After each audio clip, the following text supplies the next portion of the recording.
Hello everyone! It has been a hot minute since I've uploaded any videos on my YouTube, and it's just been really busy past year. Got a dog. This is Chibi. Chibi, say hello!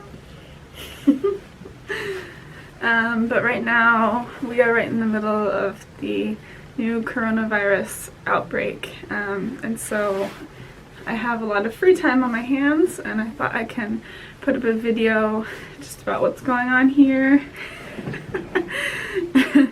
and kind of get you guys in the know if you're wondering what's going on here in China. So I have a bougainvillea and a hydrangea that stay outdoors. So my bougainvillea is right down there. And it really struggles every summertime because it's hard to give it proper water, and I think if it's in the ground and not in a pot it will do better. So I thought, you know, I have the time on my hands and it's overcast day, but the air is not too bad. It's nice and quiet outside and the ground is soggy because it rained yesterday night, so I thought it's a good time to put these two things in the ground. So here's where the bougainvillea has been. And I have this spade that I got from my work. It's from Berry & Bird, an English company, which has never been used. So I thought, why not, you know, try this out. Get my hands in the earth. I feel recently, especially with not being at work, that I haven't been around plants, and I just want to do some gardening, but I can't really do gardening in an apartment very well. So just gonna do some rogue planting. See, it's so nice. And it has our World Garden Show 2019 logo on there. It's super sharp. So I'm ready to break this in. So the other plant is a hydrangea, which lives on my north-facing windowsill. And it's a bunch of sticks right now. It's right there behind the violas. So I just feel like it's time to get this guy in the ground. There it is. Yeah. It's dormant right now. It's not dead, but this would be a good time for it to go in the ground.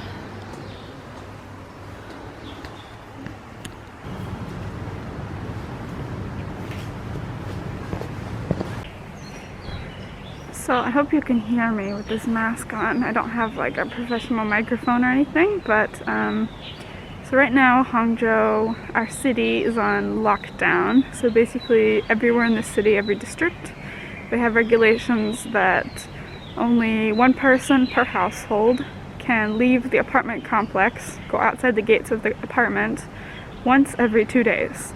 And they have a little piece of paper and they have to sign up with their ID card.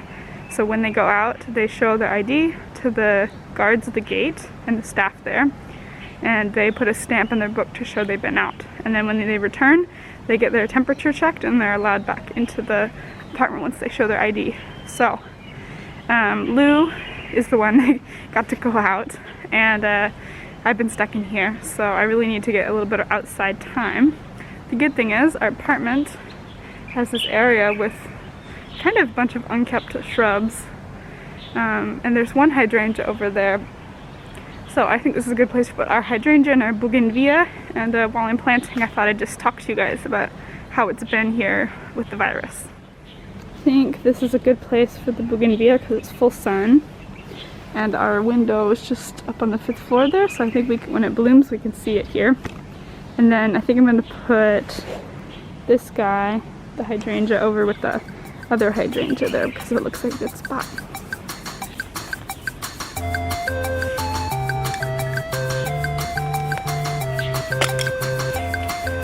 I think I picked a good time to do this. The ground is nice and soft.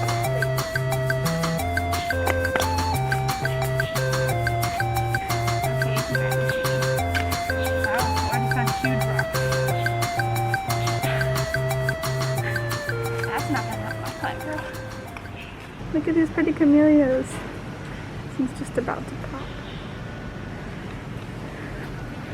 So let's just take a little walk around. This is my apartment complex. It has a bunch of big magnolia trees. So I'll take you to the front gate. I've seen and heard from WeChat that a bunch of apartment complexes here have literally barricaded themselves in, and they have one small exit for people to come and leave. Our apartment complex is not like that though. So here's the main entrance, and you can see posted on the gate there, you can see posted on the gate there some red papers. It says if you've been in Hubei province in the last 14 days, you're not allowed in. Basically quarantine. And then you can also see there's a blue tent there. So the blue tent has volunteers and guards who are obligated to take your temperature before you enter the apartment complex. So it's pretty strict. I think that's a really good thing. And I think China has done a lot of, they've taken a lot of measures to make sure this disease isn't spreading more than it needs to. So they have been distributing the masks. They also have people on scooters with loudspeakers that ride through our apartment like 3 times a day, telling everyone to wash your hands, to spray down things with 75% isopropyl, wear masks when you go out, don't participate in any parties, don't play mahjong with your friends, basically stay to yourself. And I think by limiting people to go out, they've also really helped keep things a little safer, like inside supermarkets. They also take your temperature when you go to the supermarket. So I think that's really good. You don't want someone with a fever who possibly has the virus going into a supermarket, touching everything, then having all the other customers be infected. So all of us working at companies here are also working from home right now. For me, my company is in another city, and at this point I can't even enter the city. 1, because the highways, some of them are closed off, and 2, they won't let us enter because we're not living in that city. They're really trying to do the best prevention they can, and although it seems really strict to not let anyone in, they don't have any cases right now, and they're trying to regulate this so they don't have any. So yeah, so working from home has the benefits. I can take a nap in the middle of the day. I could do, I'd say, 80% of my job at home anyways, but there's some things that I do need to, you know, be in the office for, and we don't know when we're going to be going back to work. I wanted to show you something really crazy here. So this apartment complex has decided to make a barricade using public bicycles. And I don't know if you can see, they have these wires strung up and strung through the bicycles. I don't think this is the best way to keep your apartment residents inside. Then if we go down here, I'll show you the other barricade, which is this huge metal box which they push into the path. It's one of those boxes you can put your secondhand clothes in to recycle them. But yeah, luckily our apartment hasn't done anything crazy like that, because that just seems like a huge fire hazard. About public spaces right now. So as you saw earlier, maybe a bus went by when I was showing you the main gate. Buses are operational, so is the subway. They're on very limited routes and timing, so maybe it's not super convenient, but really there's not that many people out and about, so it makes sense. Supermarkets, pretty much everything is normal. There's limited amounts of some things just because of this rule. I think people have been hoarding more food than usual because they're a little concerned about what's going to happen. We don't really know. We don't know if this virus is going to die down and drop off in the infections, or if it's going to go up, because it's very possible. I mean, I'm pretty certain that it's going to go up after everyone goes back to work and school. right now we're just basically watching and waiting. Look at these vegetables. Nice big bags of fresh vegetables.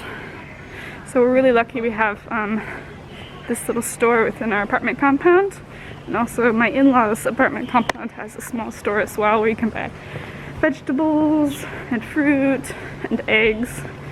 That's really useful because you don't need to leave the apartment to do that. If my cheeks look a little rosy, I just got in from outside from planting those plants and from walking around for a while, so I'm a little bit toasty, which is good. Means I got the blood flowing. Anyways, I just wanted to kind of tell everyone, like summarize, that it's not the apocalypse over here. A lot of news sources are totally playing this up and making people panic, and I do think it's very important to take this seriously. It is a huge issue. We don't know how big it could get. It already is very serious for a lot of people. It's not a joke. But it's also not the end of the world. You can see there's 162 cases. Wenzhou in the south has 438, so that's the biggest in our province. Shanghai is 286. So yes, there's still lots of people in our city that have been confirmed. So we want to be careful, but this isn't the end-all be-all. This too will pass, and we're just gonna stay in our house and wait it out. Take precautions like washing our hands often. So I think we're doing a good job, and I hope everyone stays healthy and happy. I'll talk to you soon. Bye bye.